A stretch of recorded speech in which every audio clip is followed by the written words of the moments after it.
Bon, il est bien chaud là. Ok. Voilà. Ouais, le balcon ça va 2 secondes, hein. Il y a un moment, hein. Fallait se réchauffer, hein. Je suis pas un doyen, mais le petit vieux commence à craindre le froid, hein. Les articulations commencent à coincer. Bon, comme dit dans la dernière vidéo, un petit bilan de mi-saison, on va se baser sur les playoff pictures. Hein, ce qu'on appelle l'image des phases finales, c'est-à-dire qu'à la mi-saison, on va voir qui pour l'instant est qualifié, à quel rang, et puis voilà, on va dérouler tout ça, on va commencer gentiment par l'AFC, et on va faire ça vite parce que j'ai plein de blagues à faire, mais ça concerne que les États-Unis, hein, pas le football américain, donc on va se concentrer sur le sport et on va faire ça bien. Allez, on commence avec l'AFC, la région est de retour, let's go! Bon, on va récapituler tout d'abord le fonctionnement de la NFL. Chaque conférence est divisée en 4 divisions de 4 équipes. 4 x 4, 16, 16 x 2, 32. On est bon. Et chaque vainqueur de ces divisions est qualifié pour les playoffs. Plus les 2 meilleurs bilans non vainqueurs de division, qui eux sont assurés d'aller à l'extérieur pour le premier tour de playoffs. Parmi les 4 vainqueurs de division, les 2 meilleurs ont un tour de playoffs en moins. Ils vont directement au Divisional Round, qui sont des demi-finales de conférence. Et chaque vainqueur de conférence tout en haut s'affronte lors d'un petit truc qui s'appelle le Super Bowl. Hein, mais j'en parle dans une autre vidéo. Allez la voir, elle est bien. Donc on commence avec l'AFC. Tout en haut, les Patriots. Venez les chercher. Tom Brady élu meilleur joueur du mois d'octobre. Une seule défaite comme Brady était suspendu. La Garrett Blount marche sur l'eau. Bill Belichick gère comme il veut. La défense est monstrueuse. Le collectif est parfait. Pour l'instant, c'est vraiment les plus forts à l'AFC. Rien de bien étonnant parce que c'était assez prévisible et ils confirment. Maintenant, est-ce que à la fin de la saison, il y aura toujours ça. C'est à voir, mais là, en ce moment, c'est vraiment impressionnant. Toujours en AFC, qui pour l'instant serait exempté de premier tour, les Raiders, l'équipe sensation qui confirme. Ils avaient le gros match contre les Denver Broncos pour savoir qui allait prendre la tête de cette division qui est la plus relevée de la NFL. Ils ont gagné, mais pas en mode on tente des conversions à 2 points à la fin du temps réglementaire. Non, là, ils ont gagné en mode on joue à l'ancienne. Course,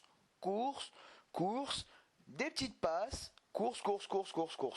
Voilà, les mecs ont détruit au centre les Broncos qui se sont fait avoir à leur propre piège entre guillemets parce que les Broncos c'est une équipe dominante, aime dominer, contrôler la balle. Mais là les Raiders leur ont joué ça et méritent largement pour l'instant leur place de numéro 2 de la conférence AFC. Alors pour l'instant, pour le Wild Card Weekend, hein, le fin de semaine des cartes sauvages, on a les Texans, leaders de leur division, qui, comme je l'avais dit, doivent éviter les défaites un peu bêtes mais continuer à grappiller. Ils sont toujours en tête de leur division. Après leur bon début de saison, ils arrivent à pour l'instant capitaliser dessus, ce qui est plutôt une bonne nouvelle parce que c'est une équipe agréable à voir jouer. Pour l'instant, ils recevraient les Broncos, donc le perdant du fameux duel entre fratricides de cette division. Ce duel-là serait vraiment très sympa à regarder. De l'autre, pour l'instant, les Ravens de Baltimore, qui bizarrement ont défoncé les Steelers, qui ne marche plus à l'endroit depuis que Roethlisberger a vu sa blessure. Là, il revenait de blessure et c'est quand même compliqué. Et quand on connaît la rivalité entre les deux équipes, c'était beau à voir, hein, parce que depuis les Steelers ont gagné quelques Super Bowls et que les Ravens non, le doivent aussi un petit peu aussi à leur kicker. Et pour l'instant, ils recevraient les Chiefs, 3e équipe de la division AFC West. 3 équipes de la même division qui passera en playoff, ce serait pas la première fois, mais ça prouve bien que cette division est la plus solide. Pour l'instant, les 3 équipes sont à minimum 6 victoires. Donc pour l'instant, voilà, cette division domine l'AFC. Après, est-ce que s'affronter trop souvent durant la saison va pas un peu fatiguer les effectifs? Parce que du coup, on affronte donc 4 fois des équipes vraiment dans le haut du panier. Donc est-ce que ça va pas user un peu les effectifs? À voir. Et par la beauté de ça, un vainqueur de division est obligé de recevoir. Donc les Ravens, qui ont juste 4 victoires, 4 défaites pour l'instant, reçoivent une équipe qui n'a perdu que 2 fois durant la saison.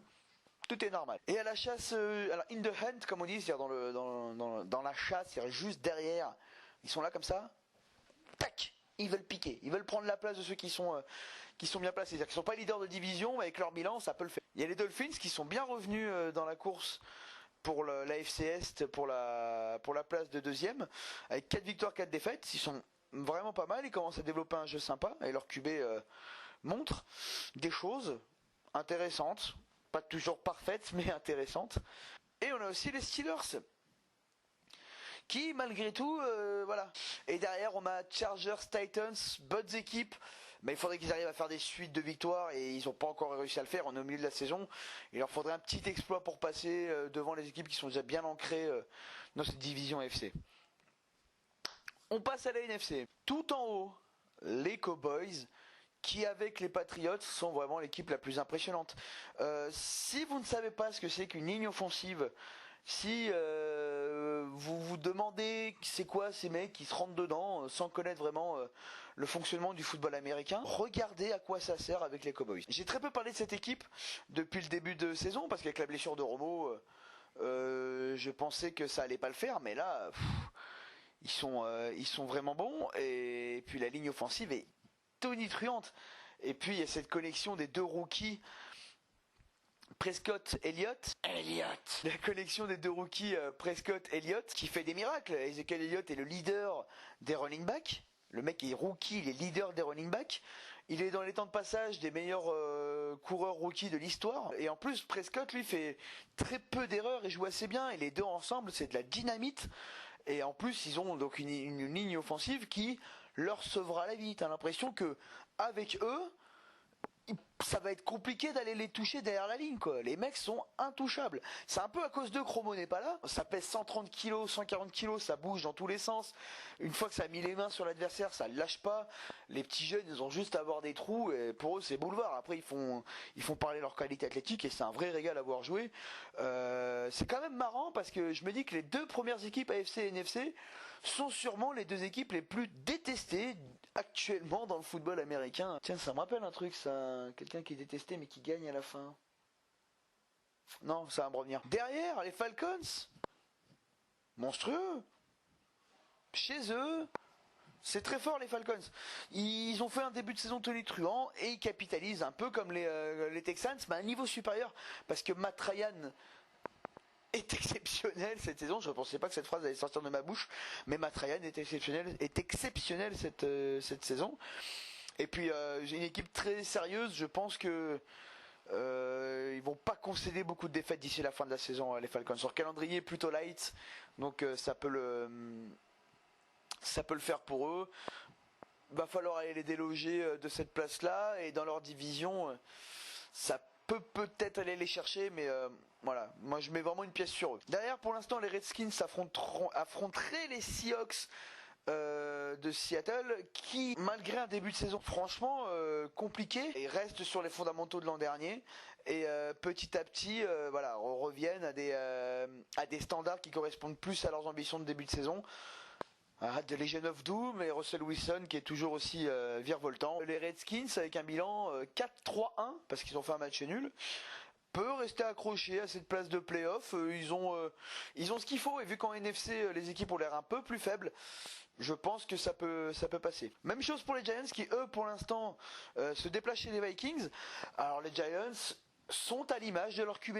Alors je parle beaucoup des QB, mais là on est au milieu de la saison et c'est là où on voit que ce poste-là est tellement clé dans notre sport que oui, évidemment il influe sur les matchs et Manning est capable de faire des matchs colossaux à plus de 300 yards et lancer 3 interceptions dans le même match. Je vois un joueur, je lui lance une balle, sauf que c'est un défenseur.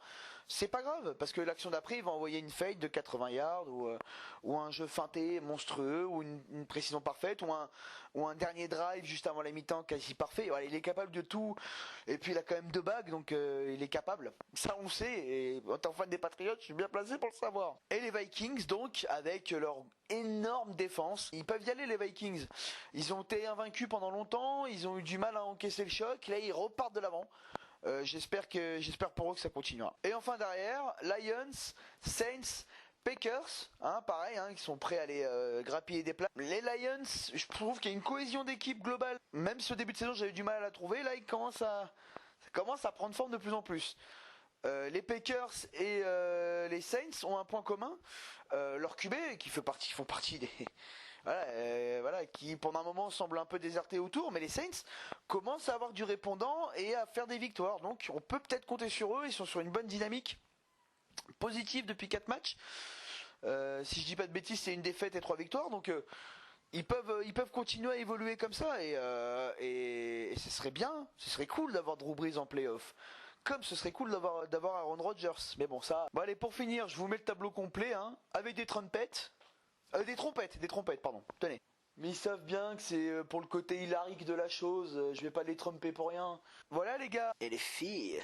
C'est terminé, je vous fais des gros bisous. Moi je continue de me réchauffer, hein, parce que hein, demain soir il y a training et puis ça caille. Donc je me mets bien au chaud. Faites-en de même, prenez soin de vous. J'espère que celui-là vous aura plu. Je vous fais des bisous et évidemment, des cœurs avec les doigts.